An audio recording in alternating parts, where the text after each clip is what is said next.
আসসালামু আলাইকুম, আদাব, নমস্কার। এই চ্যানেল অ্যাগ্রো অ্যান্ড ফিশারিজে আপনাদের সবাইকে স্বাগতম। আজকে আমাদের আলোচ্য বিষয় হচ্ছে মাছ চাষে লাভবান হওয়ার পূর্ব শর্ত। আপনি কিভাবে মাছ চাষ করলে বা কি কি ব্যবস্থাপনা গ্রহণ করলে আগে থেকে যদি গ্রহণ করে তাহলে আপনি মাছ চাষে কিভাবে লাভবান হতে পারেন। প্রথমে আসি সঠিক ব্যবস্থাপনা। সঠিক ব্যবস্থাপনার মধ্যে রয়েছে পুকুর প্রস্তুতি। পুকুর প্রস্তুতির সময় আপনাকে অবশ্যই খেয়াল করতে হবে আপনি ভালোভাবে পুকুর প্রস্তুত করছেন কিনা। সেক্ষেত্রে আপনার পুকুরে পর্যাপ্ত আলো বাতাসের ব্যবস্থা থাকতে হবে, পানির উৎস ভালো থাকতে হবে, পুকুরে পাড় ঢালু থাকতে হবে এবং পুকুরে মাটি এবং পানির গুণাগুণ অবশ্যই ভালো থাকতে হবে। তাহলে আপনার পুকুর প্রস্তুতি ভালোভাবে সম্পূর্ণ করতে হবে এবং অবশ্যই পরিমিত পরিমাণ এবং যতটুকু দরকার ততটুকু পরিমাণে আপনার চুন এবং লবণ বা জীবাণুনাশক প্রয়োগ করতে হবে।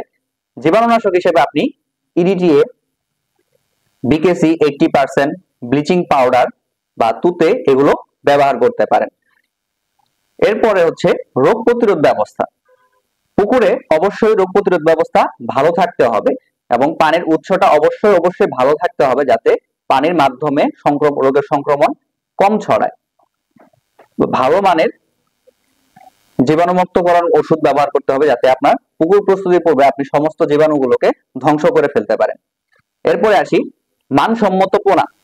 আপনার মাছ চাষে লাভবান হওয়ার জন্য আরেকটা পূর্ব শর্ত হচ্ছে এবং সবচেয়ে গুরুত্বপূর্ণ শর্ত হচ্ছে আপনার ভালো মানের পোনা নির্বাচন করা। আপনাকে অবশ্যই ভালো মানের পোনা এবং উন্নত মানের পোনা নির্বাচন করতে হবে, যে পোনাগুলো অবশ্যই দ্রুত বৃদ্ধি পাবে, দ্রুত সময় বৃদ্ধি পাবে, বাজারজাতকরণ সময় মানে চাষ সময় আপনার কম হবে বা হচ্ছে আপনার অধিক রোগ প্রতিরোধ সম্পন্ন হবে, সেই জাতীয় পোনাগুলোকে আপনার নির্বাচন করতে হবে। তাহলে আপনি মাছ চাষ করে লাভবান হতে পারবেন। এর পাশাপাশি একই সাইজের পোনা নির্বাচন করতে হবে। সেক্ষেত্রে আপনি অনেক বেনিফিট পাবেন। যেমন ক্যাট জাতীয় যে মাছগুলো রয়েছে, ক্যাটফিশ জাতীয় মাছ, সেগুলো একটু ছোট সাইজের পোনা যদি ছাড়েন, আপনি ছোট বড় মিক্স করে ছাড়েন, সেক্ষেত্রে আপনার বড় মাছগুলো ছোট মাছগুলোকে খেয়ে ফেলে বা লেজ কামড়িয়ে খেয়ে ফেলে, সেক্ষেত্রে আপনার ছোট মাছগুলো নষ্ট হয়ে যাবে, ছোট পোনাগুলো। সেই জন্য একই সাইজের পোনা নির্বাচন করা খুবই জরুরি এবং একই সাথে রোগমুক্ত পোনা।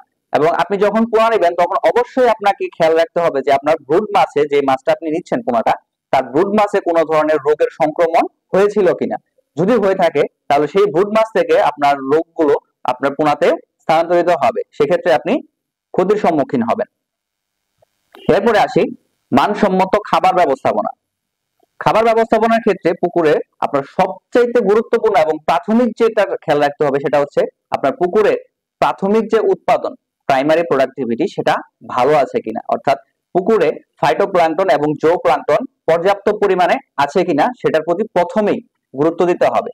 তা না হলে আপনার বাহ্যিক বাইরে থেকে যে সম্পূরক খাবারটা দেবেন তার প্রতি আপনার বেশি খরচ হয়ে যাবে।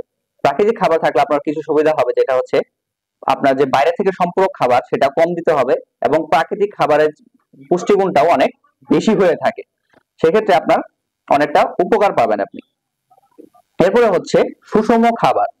প্রত্যেকটা মাছের জন্য আপনাকে সুষম প্রোটিনযুক্ত খাবার দিতে হবে এবং খাবারে যাতে পর্যাপ্ত পরিমাণ ভিটামিন মিনারেলস গুলো পর্যাপ্ত পরিমাণে থাকে সেদিকেও খেয়াল রাখতে হবে।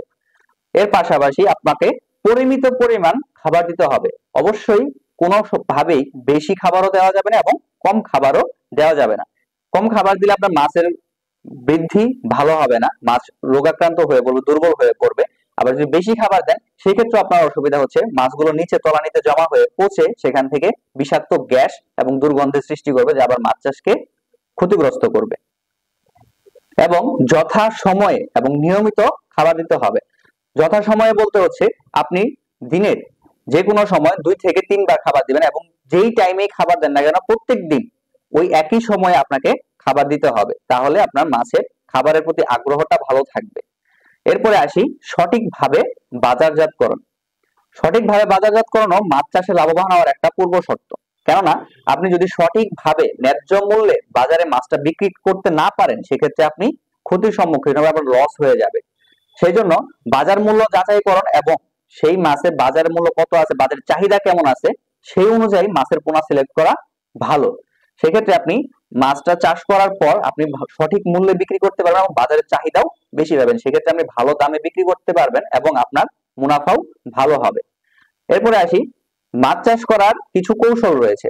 এর মধ্যে আমরা যদি কয়েকটা কৌশলের কথা বলি, যেমন হচ্ছে অধিক ঘনত্বে যদি আপনি মাছ চাষ করেন এবং বেশি সময়ের জন্য, সেটা আপনার জন্য কম লাভজনক হবে। আবার যদি আপনি কম ঘনত্বে মাছ চাষ করেন এবং অধিক সময়ে মাছ চাষ করেন, সেটাও আপনার জন্য লাভজনক কম হবে বা আপনি ক্ষতির সম্মুখীন হতে পারেন।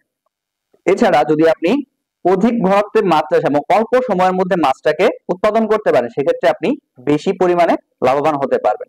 ধন্যবাদ সকলকে।